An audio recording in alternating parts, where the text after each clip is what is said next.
Welcome back to Bible and Blues, and tonight we're going to do a Game of Thrones Season 8, Episode 1 review. So stay tuned, be right back.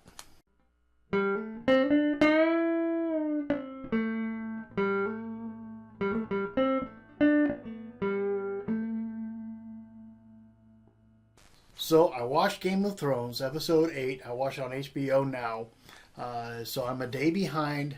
It's Monday night right now. So I figure probably most of you have watched it if you're watching it.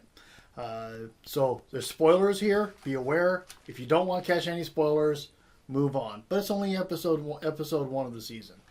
So the show opens up in Winterfell. And Jon Snow and Daenerys are on their way to... are marching in with their armies to Winterfell. So it's kind of a cold, they're getting kind of a cold greeting out of this. Yes, it's wintertime. No pun intended. But they're getting a cold greeting because Jon actually had to give up his crown to get Daenerys to, pledge to come up to fight. Okay?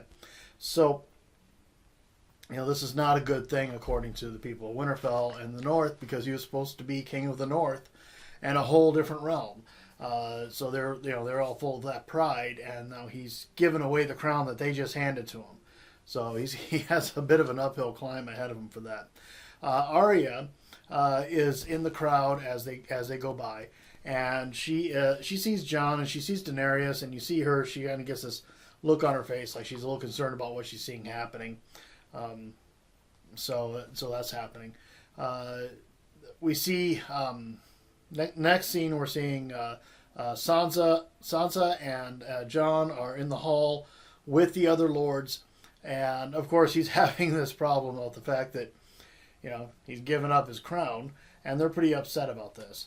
But the goal here is to draw all the people to Winterfell. The people from the north, the people from all the surrounding lands, all the surrounding lords, and we have little Lord Umber, makes a request for horses and carts, and Sansa sends him on his way with as much as they could do. Next, we cut over to Cersei, and we cut over to Cersei. She's dealing with Euron, the now king of the Iron Fleet, or leader of the Iron Fleet. So Euron still has the queen of the Iron Fleet, who is actually not really the queen, but who's Yara Greyjoy, or Theon's sister, and she is under she is his prisoner. So he is taking over the fleet, and he's given Cersei armies, and given her all these things, and he just basically he wants Cersei. He wants the power that comes with being her man, and he wants all the bragging rights involved with sleeping with her and everything. So then that all actually does happen. Thankfully, they cut that scene out. We don't have to deal with all that. But instead, they go over to Sir Bronn. Remember Bronn, the mercenary? So he's in essentially Littlefinger's brothel. And of course, Littlefinger's dead, as I recall. And but his brothel is still. So Cersei sends her person, the Hand that she has, the person that she has elevated to that level, to Bronn, who offers him chests of gold sitting just outside, and she has a job for him to do. When you go to Bronn with a job, typically it's not going to be a good thing. But the job that she has for him is to kill her brothers, both Jaime and Tyrion. She wants them both dead, out of her way. They've done nothing but cause trouble for her. So that's the problem she's handing off via her hand of the king, to Bronn, Sir Bronn. Next, we go back up to Winterfell, and Samwell, remember Sam was the person who wanted to be the Citadel book with the books, and ended up having a girl who was pregnant with not his child, and he steps up and all that. Well, Sam is at Winterfell for some and Jorah knows. And bear in mind, Sam healed Jorah. He was the only one that would deal with him in that situation. So Daenerys is with Jorah now, and Jorah is a very valued person to Daenerys. Daenerys has had him around a long time. He has kept her out of trouble. He has been on her side and supported her throughout everything she does. So Sam finds out through an encounter with Daenerys and Jorah, who want to reward him for having healed Jorah. That he finds out through this encounter that his brother and his father are dead, basically by Daenerys' command, because they would not kneel to her as queen. And so now, of course, he has this this problem that he has to deal with of grief and who to blame.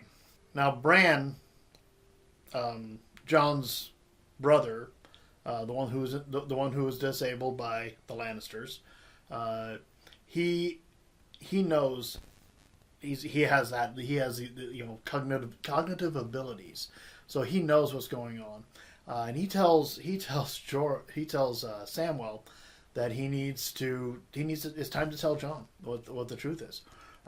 We heard at the end of last season that Jon is actually the rightful heir to the throne of the Seven Kingdoms, and he is the actual heir.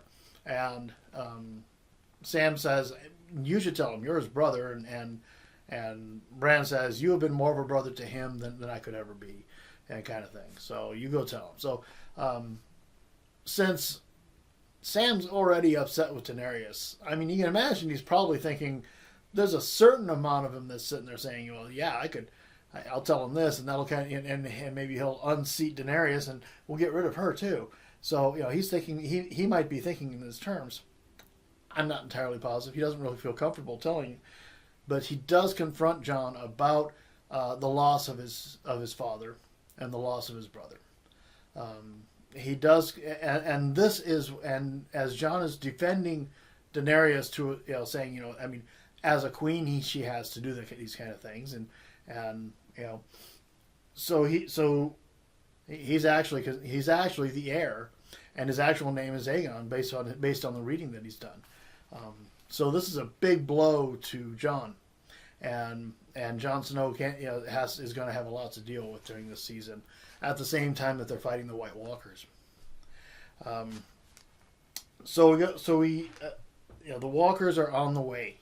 They are somewhere in between the Wall and Winterfell, and so they need to get this show on the road. The episode ends, and this is where this is the cliffhanger part. Jaime Lannister shows up at Winterfell, and when he shows up, and and there's Bronn. Bronn sees him, and that's actually kind of the end of the episode.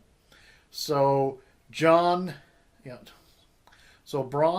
Lannister are see each other, and you can think about the guilt that Jaime might feel over this, the anger that Bran might feel over.